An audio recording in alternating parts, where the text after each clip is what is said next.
Um, Thank you so much. I am excited to be here today. That was a beautiful introduction. Thank you all for joining me today to talk about the missing components of most strengths-based approaches in the workplace. I am AJ Locashio, a genderqueer woman with straight, medium-length black hair with a gray streak in front. I am wearing a nose ring in my left nostril, glasses that are blue on top of the frame and black on the bottom, and a charcoal gray cowl neck sleeveless shirt. I have tattoos across my chest and on both arms. Um, Before I go further, I do want to say you didn't really mess up the name. That happened because whenever I tell somebody how to pronounce my name, I say Locashio like pistachio. So AJ Pistachio works just fine. Um, Before we get started, I would like to note that everything we discussed today is in reference to autistics in the workplace. And also, much of this applies to everyone that you interact with in a variety of settings. When you put practices in place that support autistic workers' success, you will see that these same practices generally facilitate the success of your allistic or non-autistic staff as well. Also, you can approach this webinar from a variety of spaces, whether you are autistic or not, and whether you are an employer, an employee, a caregiver, or identify in some other manner. What we discussed today can be applied to many areas of your life, both personally and professionally. So for those of you who process as time goes along, please feel free to use the chat to do so. For those who get distracted by an active chat, please feel free to ignore the chat and engage in the Q&A that we will have at the end. Throughout the webinar, go ahead and use sticky notes or notebooks or whatever other method of processing information that you have found to work best for you. So I know that Kat gave a wonderful introduction to me. I am going to expand on that just a little bit. Can I have control of the slides? It is not moving along for me. You have it, you just need to click your mouse. So click the mouse once. Yep. I am clicking. It's not bringing up the thing at the bottom that tells me that I can advance. Okay, hang on 1 second, AJ. I'll take it away and I'll give it back to you again. Okay.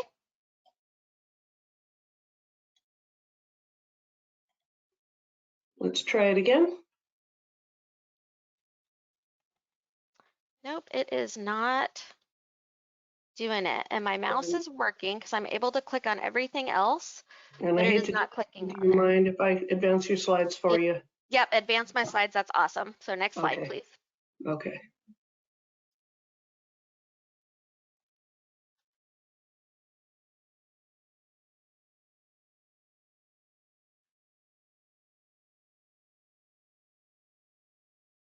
Hang on 1 second, AJ. I think I know what the problem is here. Hold on.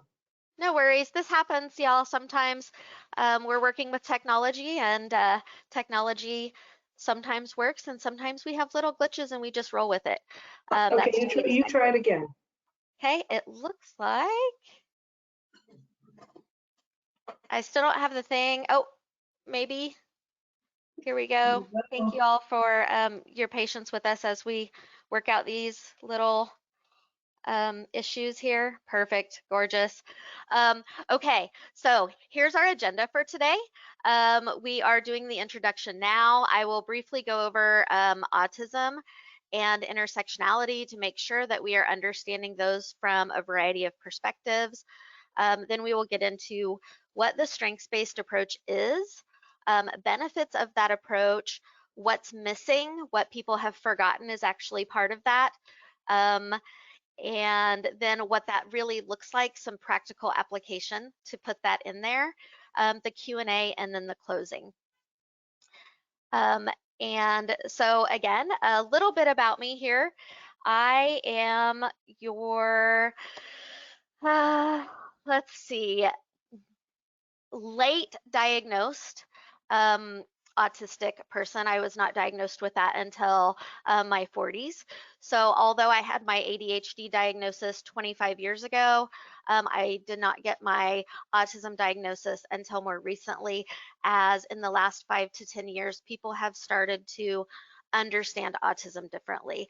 So although I myself have 25 years plus experience in healthcare education and leadership, my own understanding of autism has changed over time, and I implore you to please keep your mind open as we talk about this today as well. Because there may be some changes that you were unaware of that you can share with others, and there may be some things that you want to add and put into the question section yourself to help other people understand as well, for other folks who are joining who have information as well. So you see in yellow there are multiple intersections that I put, and I'm going to address those a little bit later, that I'm neurodivergent, white, genderqueer, queer, fat, nerd, gamer, military spouse, mom, college educated, and entrepreneur. I'm going to come more into these a little bit later, but the point is, as we go through here, to remember that these intersections and these different identities that I hold, they matter and they affect my experience in every environment, including this one today, and that you also have intersections that affect you and your experience in every environment as well, including this one today. So let's go ahead and look at some definitions. While most of you are familiar with autism, it is possible that some of you are not, and it is also possible that some of you have misinformation about autism. So I want to start us off with a working definition, and um, and then add to it a little bit to facilitate understanding from multiple perspectives. So medically, autism is a neurological condition. To be formally diagnosed autistic, one needs to meet certain criteria based on psychological assessment done by a professional who has been trained in these assessments. And I will say that these assessments inherently do include bias as well, and are changing over time as we are gaining new understanding. These assessments also differ between countries, but generally include how we interact, communicate, learn, and behave. Let's take a really quick look at Duke University's short video on autism.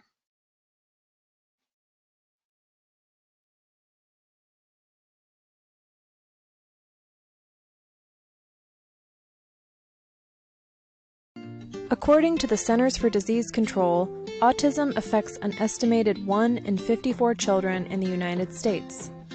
You've probably heard a lot of thoughts and ideas about autism, but here's an overview of what we know. Autism, autism spectrum disorder, or ASD, is a neurodevelopmental disorder that affects a person's social and communication abilities. Persons with ASD also have areas of strong interest and sometimes have repetitive behavior and sensory sensitivities. Autism is sometimes associated with strengths in the areas of visual memory, music, art, math, and science. But each person with ASD is unique. Autism is a spectrum disorder and varies significantly from person to person. Some people with ASD may require significant support in their daily lives, while others may need less support, and some live entirely independently. Changes in brain development associated with autism begin during the prenatal period. These changes are associated with differences in genetics. It is possible to diagnose ASD when a child is between 18 and 24 months of age.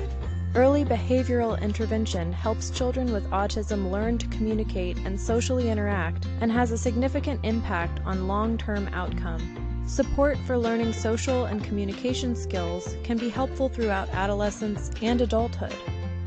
People with autism sometimes have other conditions, such as higher rates of sleep disorders, ADHD, anxiety, depression, and gastrointestinal issues. Treating these co-occurring conditions can make a big difference. As adults, people on the autism spectrum can become employed and contribute in important ways to society. The world is a better place if the qualities of people who are neurodiverse are accepted and valued.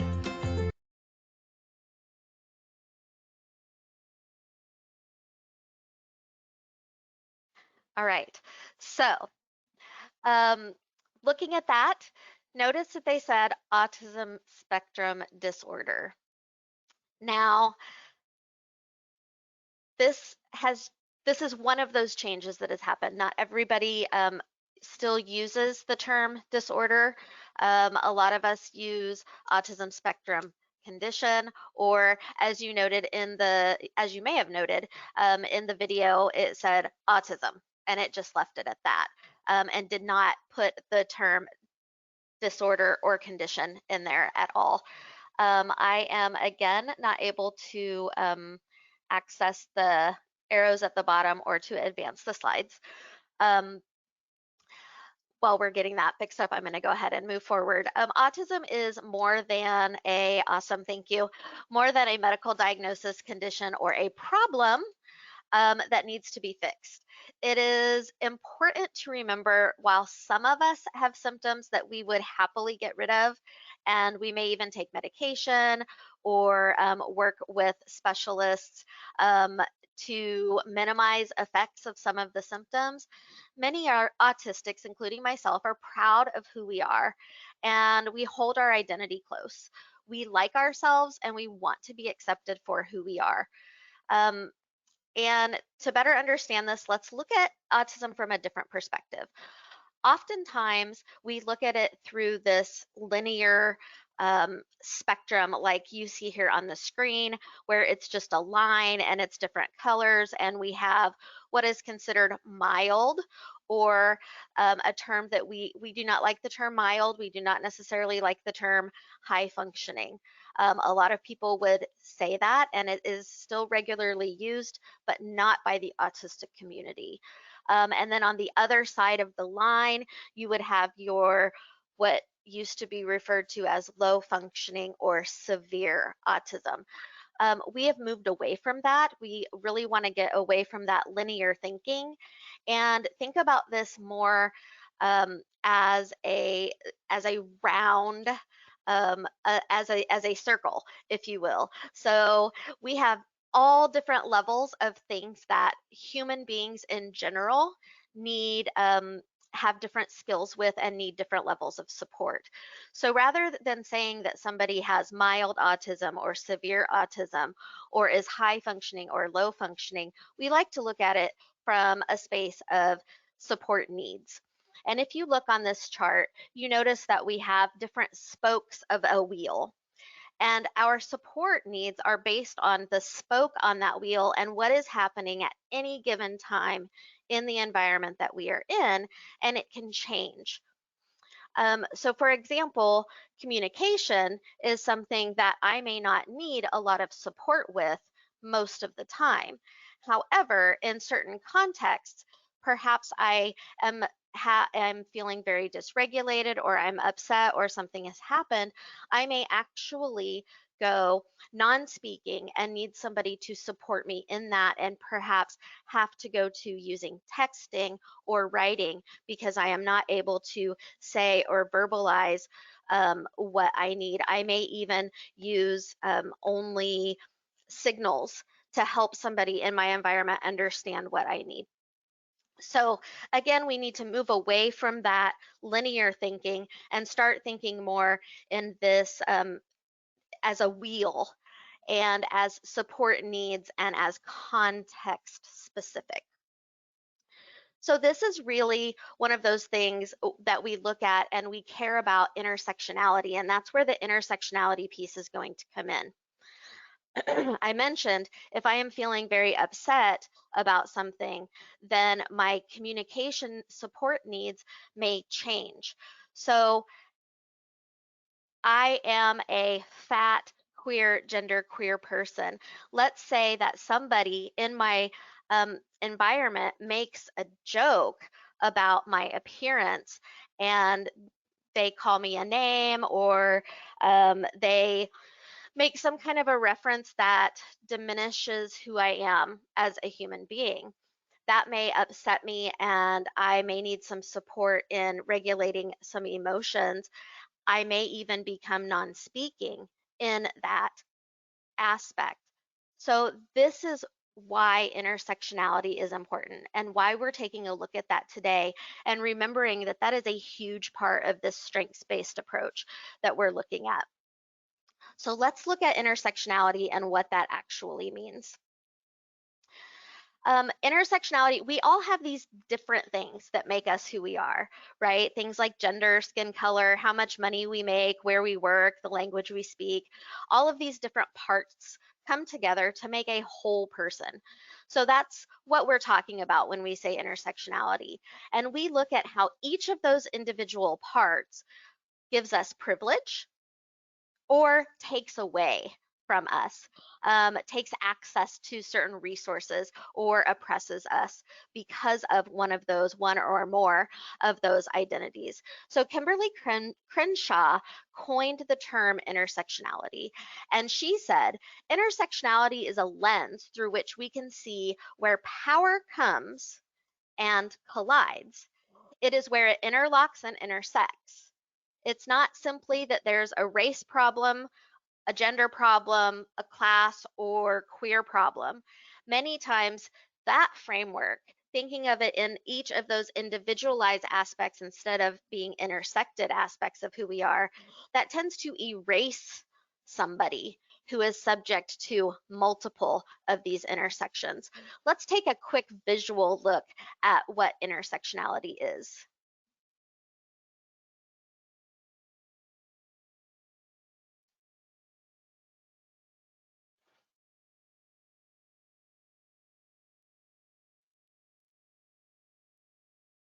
Intersectionality is a term we often hear, but what does it mean? Kimberly Crenshaw, who coined the term in 1989, explains it with a metaphor. Consider an intersection made up of many roads. The roads are the structures of race, gender identity, class, sexuality, disability.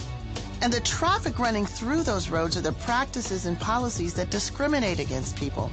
Now, if an accident happens, it can be caused by cars traveling from any number of directions, and sometimes from all of them. So if a Black woman is harmed because she is in an intersection, her injury could result from discrimination from any or all directions.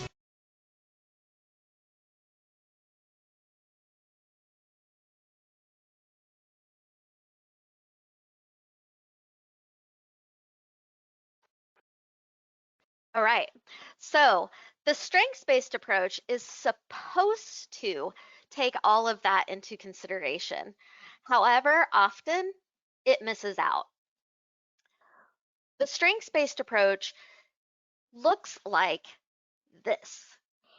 We look at a person and someone's strengths rather than just looking at tasks or skills that they are good at because they've done the Clifton Strengths Assessment or the VIA Strengths Finder or one of those many other assessments that says, let's see what your personality is and what you're good at and what you need support with.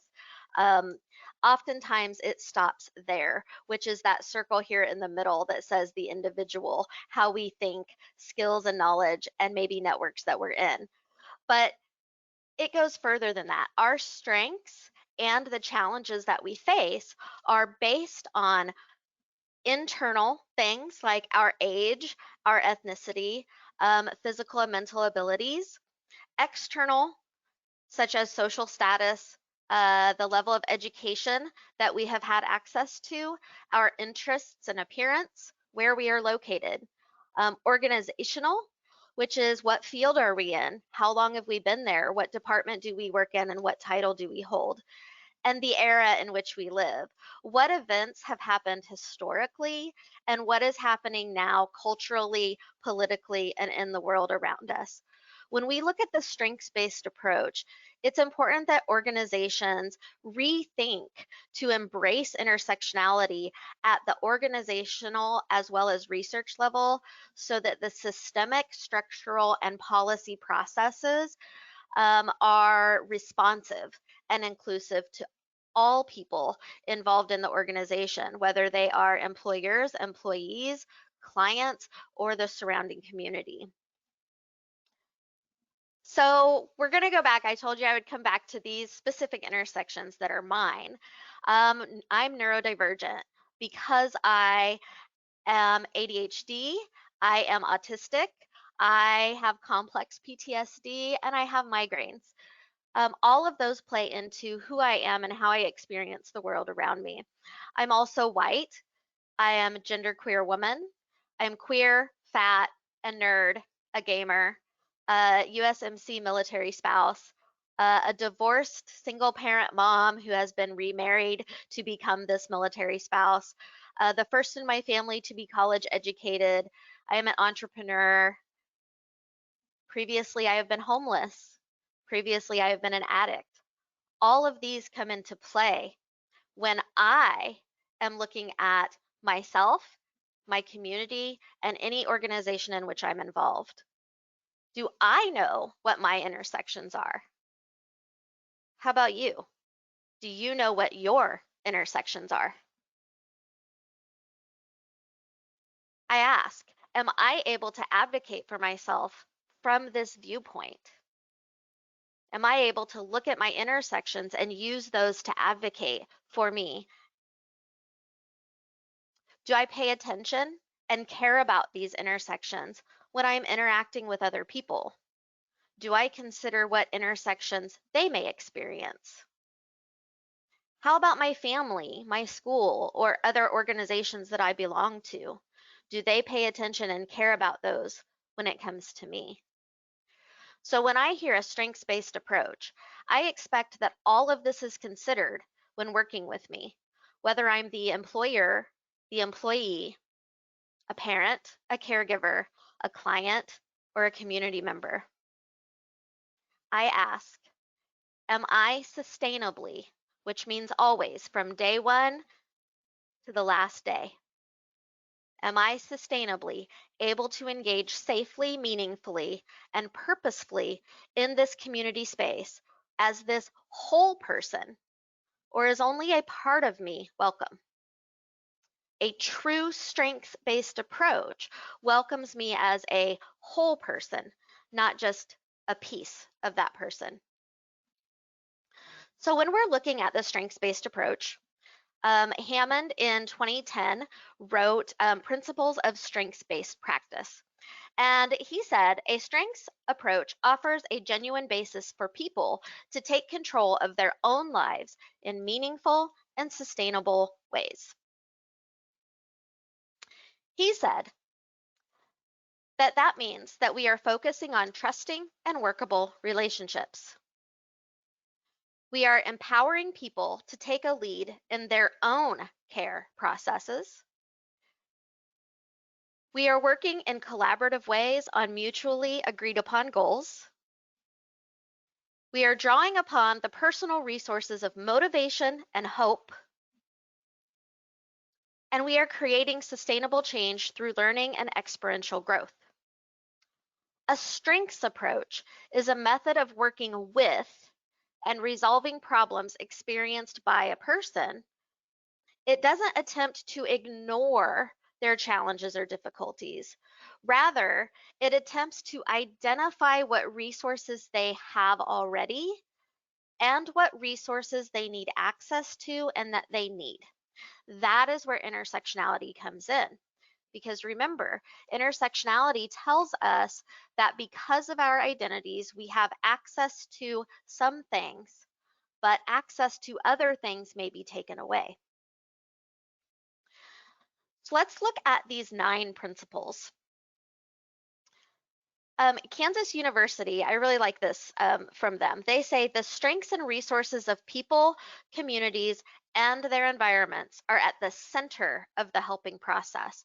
When we are looking at an organization and we are wanting to create positive change, it is important that we are paying attention to the strengths and resources of people, which means that we are acknowledging what they need access to, their communities and their environments. What resources are accessible within the community and what resources need to become accessible in that community or in a person's environment for them to be able to work with all of their strengths. So these are the 9 principles, and I'm going to go over each one of them individually. But at the very top, we have everyone has value. And then we are saying that assets beat deficits, language is reality, change happens, acceptance facilitates change, our individual perspectives matter, we start where we are, capacity building is a process, and we value differences and collaborate. So let's take just a moment to look at each of these individually. Every person has value. As we're looking at these, I want you to think about yourself, your beliefs, think about your community's beliefs, and think about your organization that you're with or that you would like to be with and its beliefs. So when we say that everyone has value, not only do you acknowledge the strengths, but believe that the person is able to design goals and meet those goals to achieve success as they define it. Not as you define it, but as they define it. When we have that belief in people, we truly value them. They feel that, and then they act toward positive change. The second principle, what we focus on becomes our reality. That means that assets beat deficits. When we look at something as an asset, we focus on strengths. But when we look at weakness, if we define weakness as something negative, we will not be able to grow from that. However, if we look at a weakness as a challenge that provides a growth opportunity, we are able to grow and build and move forward from that. A strengths-based approach also knows that language is reality. The language that we use creates the reality that we are in. Positive language for one trait can be overshadowed by negative language regarding another. So you can talk all day about the positive things of working with an individual who has a learning disability. And you can talk about their learning and the way they do things and the superpowers. For anybody who can't see what I'm doing, I'm air quoting here when I say superpowers. These superpowers that they have, but if other language that you're using negates a part of their identity as who they are, remember earlier when I said if somebody makes a fat joke next to me and that might hurt me and invalidate me as a person, then that negative language can become my reality. And therefore, the strengths that you're wanting me to work to kind of go off to the side because I see that I'm not valued as a whole person here, that only part of me is accepted. A strengths-based approach knows that change happens. It believes that change is inevitable. We embrace curiosity and encourage meaningful engagement, defining success for ourselves and creating possibilities to experience that success. So again, understanding where people are coming from, their intersections, their many identities that they have, embracing that and having curiosity and allowing them to explore as a whole person, not just an autistic person, allows them to grow and creates the positive change that we're looking for in organizations. Strengths-based approaches that take that have an intersectional lens. The true strengths-based approach, the way that it was meant to be, understands that meaningful and authentic relationships are important. You don't have to be friends, but you need to care. Relationships are transactional, and if you're trying to fix someone, you're not going to get the change that you want. So if you want change to be facilitated, we have to allow for capacity building. We have to create authentic relationships, accepting the person for who they are as they are. The strengths-based approach also understands that people's experiences matter. A person's perspective, their story, their lived experience is always going to win over expertise every single time. If you want positive change in an organization, you have to understand that the person's story matters more than the expert. A strengths-based approach understands that starting where we are acknowledges that everyone is in a different space of knowledge and experience. This isn't an excuse, and excuses are not to be accepted, but it is an understanding that knowing where somebody is today helps us and them move to where they want to be tomorrow. A true strengths-based approach understands that change is dynamic. It's something that happens over time, and it's not a one-time process to be done once, to be talked about once, and then forgotten. It's not a single step. It is not a leap from the ground floor to the top of the building. There is a ramp that allows us to move forward. Think about when you take a road trip. It's like a journey. We're taking a road trip and there are rest stops along the way. Maybe we change drivers. Maybe we change who's reading the map depending on where we are and what we're doing and how they're feeling. We do the same thing when we go through a change process, or we're looking at any kind of change in any kind of organization, including at home, right? It's not going to happen overnight. It's something that's going to be a process. And a strengths-based approach knows that collaboration is necessary. And this doesn't just mean, hey, you guys have to work together. This means that it's important to be aware of people's intersections, of people's identities and their personal experiences, and using that information to allow you to support collaboration in a way that works for the all rather than the few.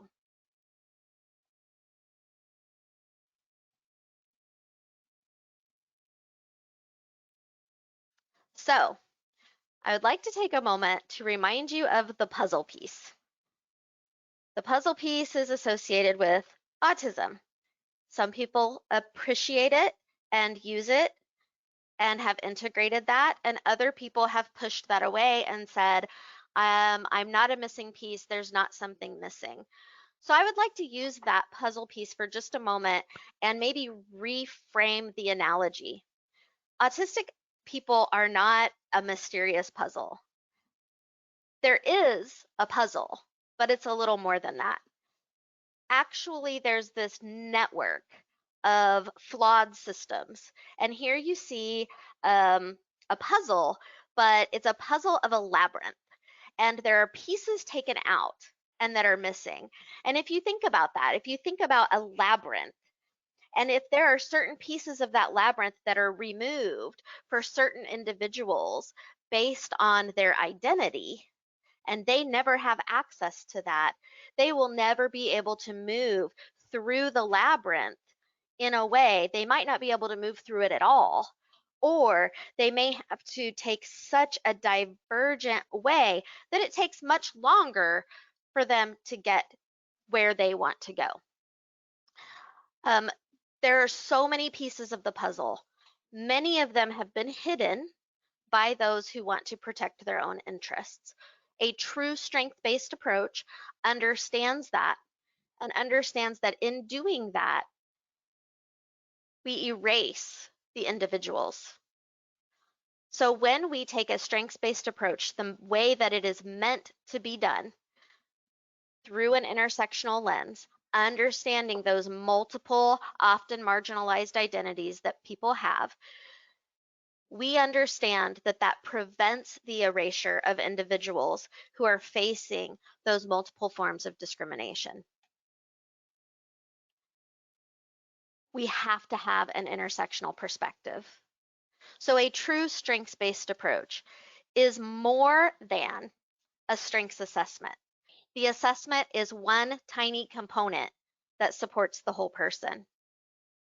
It's not just a day, a week, or a month. And it's okay to ask for help if this is something that is not one of your strengths. If this is something that you are not aware of or you need support in, it's okay to ask for help for that. Let's take a quick look here at this superwoman.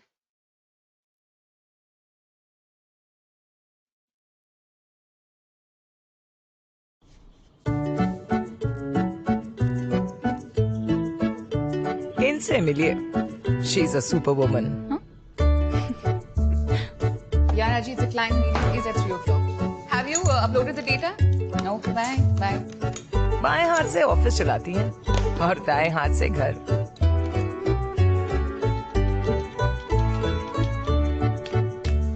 ना वो अपनी presentation भूलती है, ना रिश्तेदारों के presents. 52nd birthday. नहीं 24 का pack नहीं, 12 दिन का के पैक. 24 घंटों में वो 30 घंटे का काम कर जाती है. सब कर लेते हैं. उसके असिस्टेंट को घर के रोल पे क्या और दूसरों को हमेशा खुद से पहले रखती हैं. ओह, सॉरी.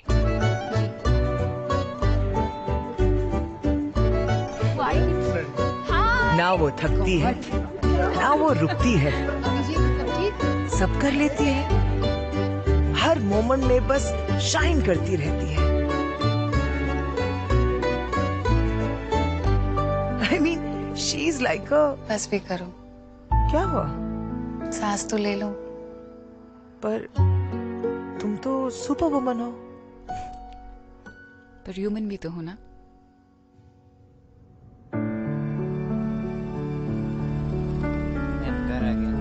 थकती हूँ, रुकती हूँ. करूँ बेटा? आगे? हाँ.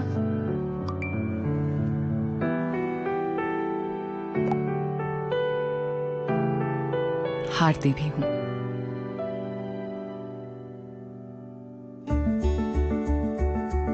ह्यूमन हूँ.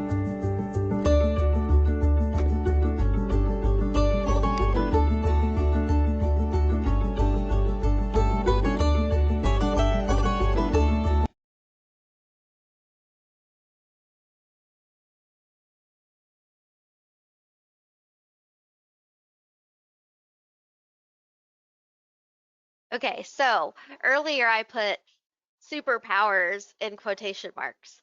That's because oftentimes that's what is focused on, is those superpowers, and the rest of the human gets forgotten. So at the end of this, it asks, is superwoman a compliment or an expectation? I would say that it's an expectation.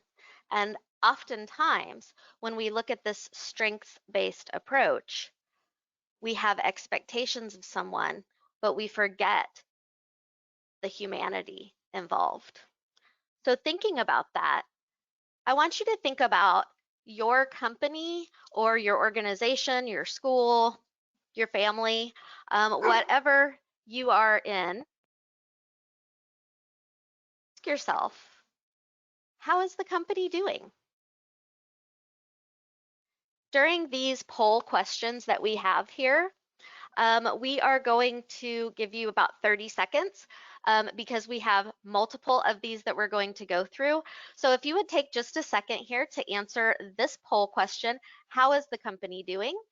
Then we will quickly move on. So we are collecting responses. I get to watch them roll in. This is exciting. I love seeing this and seeing if it's meeting the expectations that I have for that. Right now we are at about 50% okay. Some of you are doing excellent, and there are some that say we need some change. Awesome. All right, so look, there we go. We've got about 60% that are okay. They're trying, but could do better. That's great. That's a great starting place. So let's move on to the next one. How is the company doing overall on those 9 principles? Let's take your poll on that one. How are they doing on those 9 principles?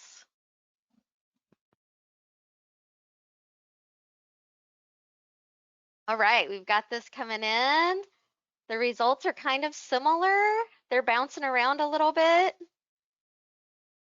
I like watching these come in. Right now we're at about 56% okay, 28% excellent, 17% poorly. And coming to the end. All right, there we go. Similar to the other, we've got about 57, 27, 16 there. All right. How is the company doing with this first one? Everyone has value. How are they doing with that one?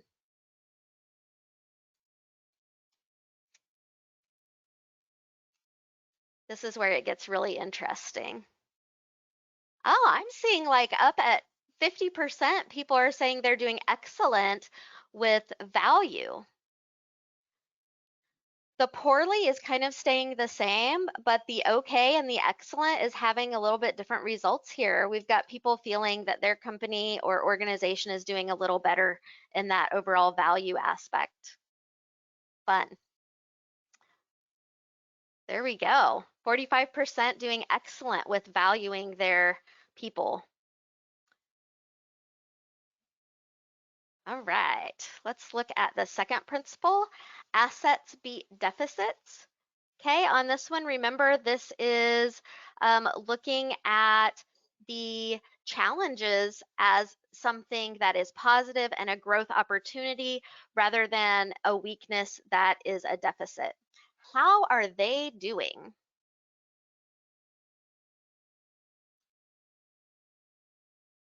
This is fun to watch. This is really fun to watch. This time we've got over 20% so far. Some places are really struggling with seeing those challenges as deficits. Oh, that's changing a little bit. We've got 50% that are doing excellent, 34% that are doing okay. All right. And closing out. Okay, so here we go. Excellent, they're a model for others, about 47%. About 38% are doing okay and could do better, and about 15% that need some significant change. All right, let's go to the next one. How are they doing with being aware and intentional of their language in all aspects of people's identities rather than just one focus piece? How are they doing? And the poll is open.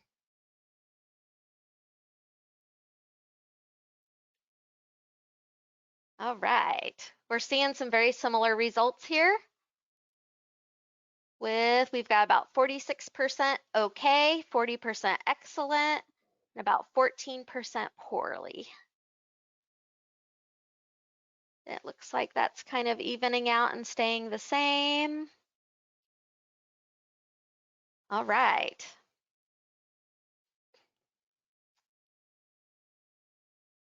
And the next one.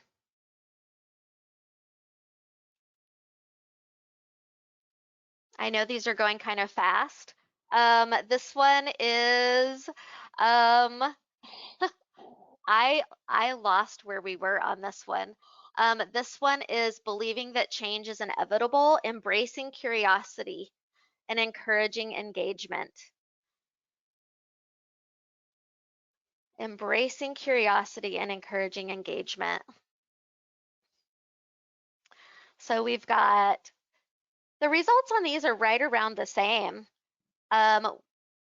We've got, they are a model for others, about 39%, about 47% okay, and about 15% poorly. So moving on to the next one, which is, I am going to, it looks like somehow the slides went backwards. Let's see if we can get this back where we need to be. So this should be, there we go. Acceptance facilitates change. So that means that we are really creating authentic relationships and accepting folks for who they are as a whole, not just pieces and bits of them. Are we creating authentic relationships? It's nice to see that we regularly have about 50%, anywhere between 40 and 50% that are doing okay. They're trying, they can do better.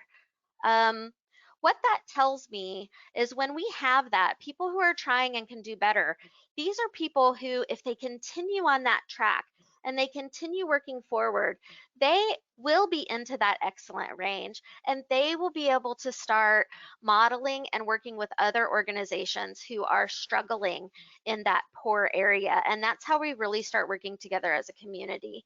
That's fantastic. So now let's look at we just did that one. We want to do the next one. There we go. This is our perspective and our stories matter. How's your company doing on that? Your story matters. I had a 75% excellent there for a minute on that one.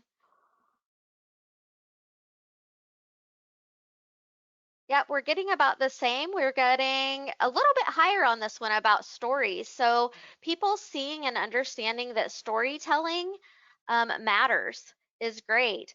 And on the other hand, we're seeing quite high 17, 18, up to 20% in the poorly. So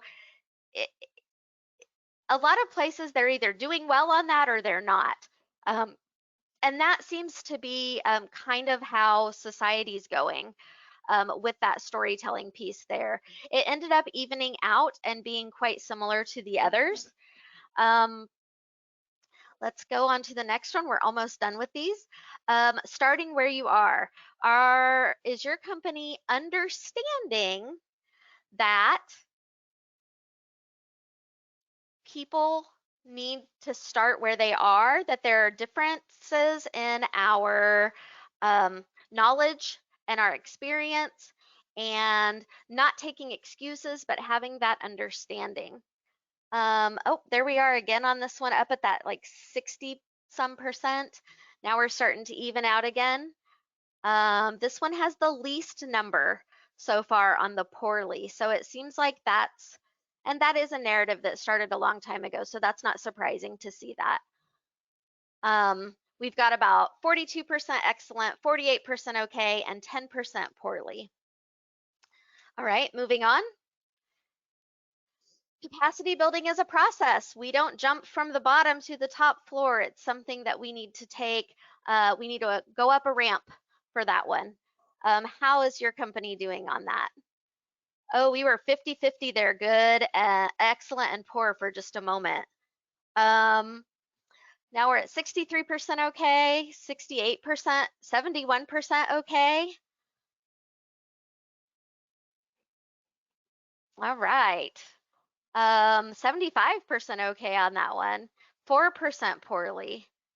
So that seems to be a pretty good one. People are understanding that and putting processes in place so that we can go through the journey rather than it happening just one time and never being discussed again. Awesome. And finally, this last one, valuing differences and collaborating. Is your company creating a space where collaboration is facilitated for all people? Or is it only facilitated and geared towards a few people?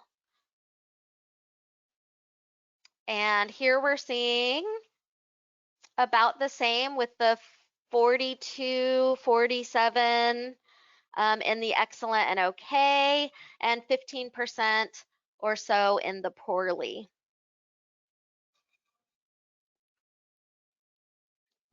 Very interesting. I like doing polls like this where we're looking at those individual pieces in order to see, and I think it would be interesting to take this and use this specific question these questions as tools in our organization to see how we're doing with the strengths-based approach. So let's do this again. After looking at all of them, how is the company doing overall with all of the 9?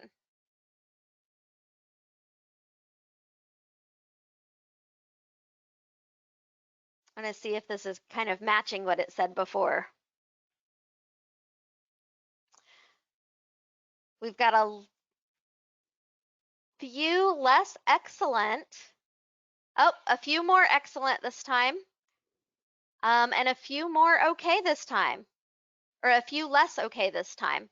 But about the same percent poorly. So some people, it seems, moved into that excellent space. It was about 27% or so before. And it looks like a few people, yeah, moved out of okay and into excellent. That's a positive. That's a nice way to go. Now let's look at this one. How are they doing on these 5 areas of focusing on trusting and workable relationships, empowering people to take a lead in their own care process, working in collaborative ways on mutually agreed upon goals, drawing upon the personal resources, and creating sustainable change through learning and growth? How are they doing there? And this is the final poll question.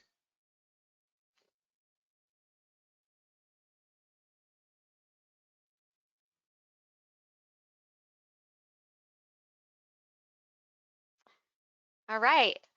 Again, we had a few people move up into that excellent category from before. It was in the 20%, and now it's about 30%.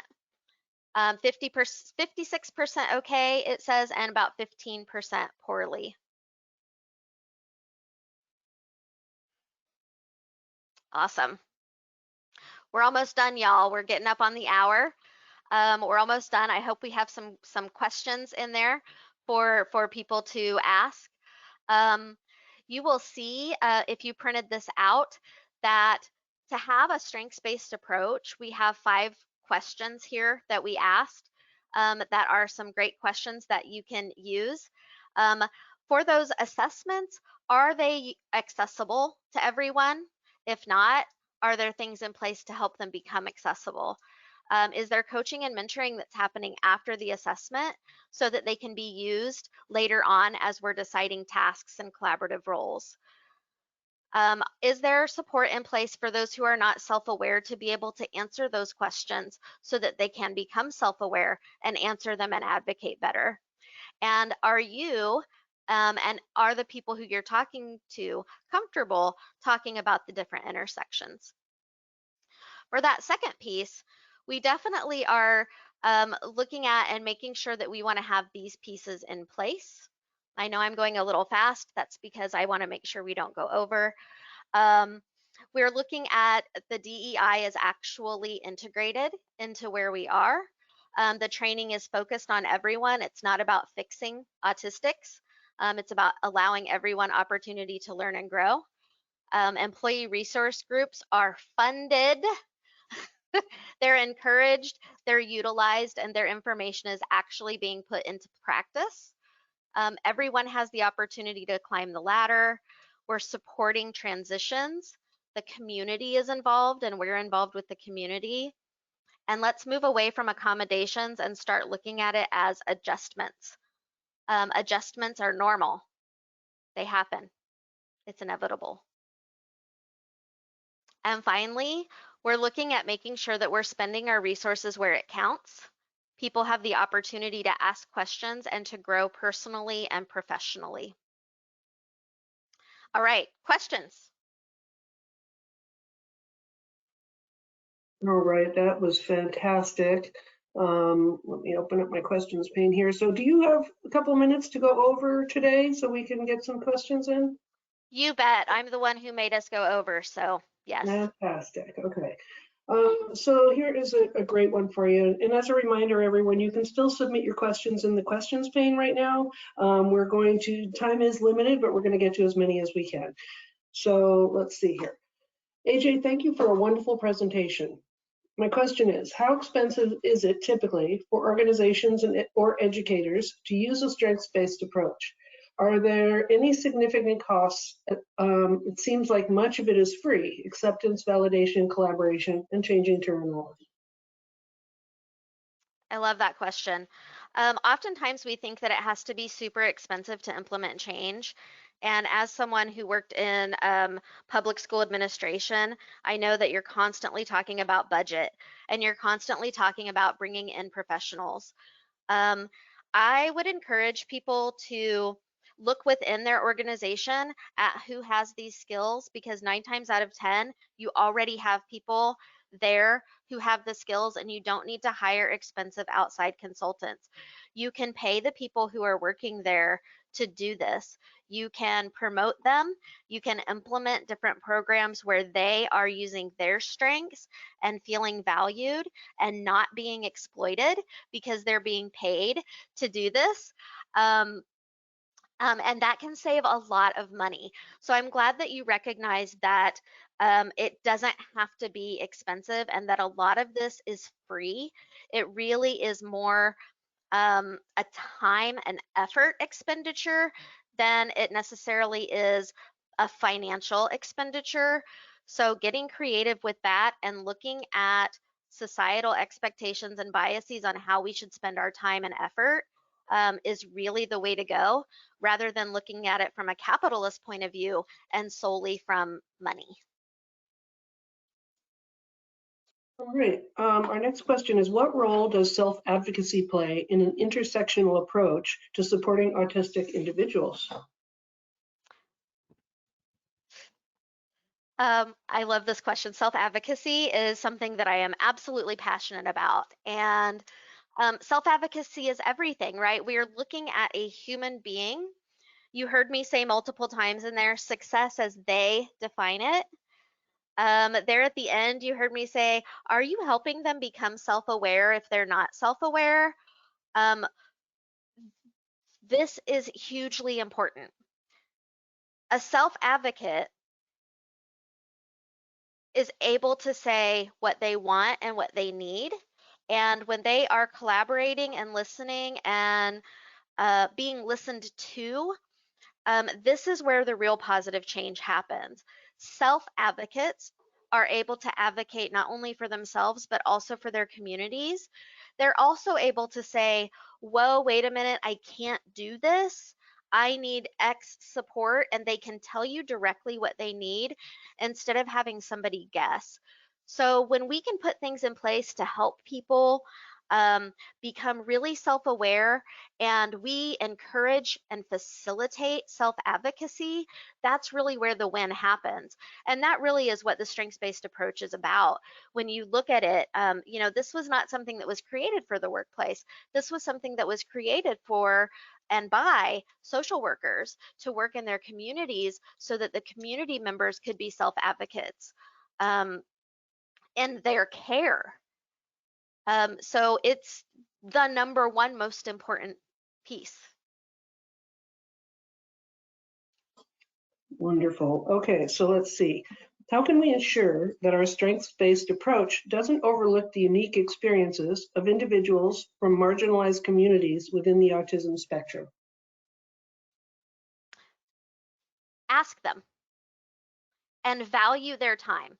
Don't ask them and expect them to stay late, um, fill out inaccessible questionnaires, sit in meetings that are not accessible to them. Um, Make sure that you're having communication with them and having this conversation in a way that is the most comfortable for them. If they are uncomfortable in one-on-one conversations, then don't have that. If they prefer one-on-one conversations, then do it that way. Don't expect every one of your people to communicate and want to do this in exactly the same way. Allow for asynchronous meetings where they can get together and have these conversations, and allow time where they're being paid to do this. It's not something that they're doing in addition to their job. It's part of their job that they get paid for and appreciated for and valued for. All right, so being respectful of time, I'm going to go ahead and just ask one more question for the day. So can you provide examples of how different intersecting identities impact the strengths and challenges of autistic individuals? Absolutely. Um, so think about this. You have an assessment that you're doing, and one of the questions on there is like the response is entrepreneurial, and another response is caregiver. And you have a first generation American. Um, her family came from Mexico, and is she designed, created, and did this entire daycare center that she developed, and did all of the business, got it started, did the money, did all of that. One of the questions on there, those two questions that I said, one is about entrepreneurship and one is about caretaker. She answers high on the caretaker side, but answers low on the entrepreneur side, um, because she's been told by society and all of the things that people say that as a Mexican American woman, who maybe doesn't have a college degree, she can't be a businesswoman, but she can be a good caretaker. That's a lot to carry with you when you are going to something else. And if we can facilitate her seeing, wow, you have these other strengths that maybe you weren't aware of, or if we can get rid of our own biases and look at her as a businesswoman instead of only a caretaker, only in quotation marks, then we can really be working on those strengths. That's just one quick example. Okay, is there anything you'd like to say before we wrap up here? Just thank you very much. Feel free to message me at Locashio at umbrellaallianceus.org. I am happy to answer any questions that anybody might have regarding what I talked about today. Fantastic. Thank you so much, AJ, and thank you everyone for joining us today. If you found today's event helpful, we encourage you to register at OAR's next webinar event, the transition from higher education to the workplace for autistic students on September 28th from 11 a.m. to 12 p.m. Eastern Time. Once you close out of today's event, you'll receive an exit survey, and we would appreciate it if you complete that and provide your feedback. Everyone will receive a follow-up email today with their certificate of attendance. On behalf of the Organization for Autism Research, thank you for joining us and have a great rest of your day.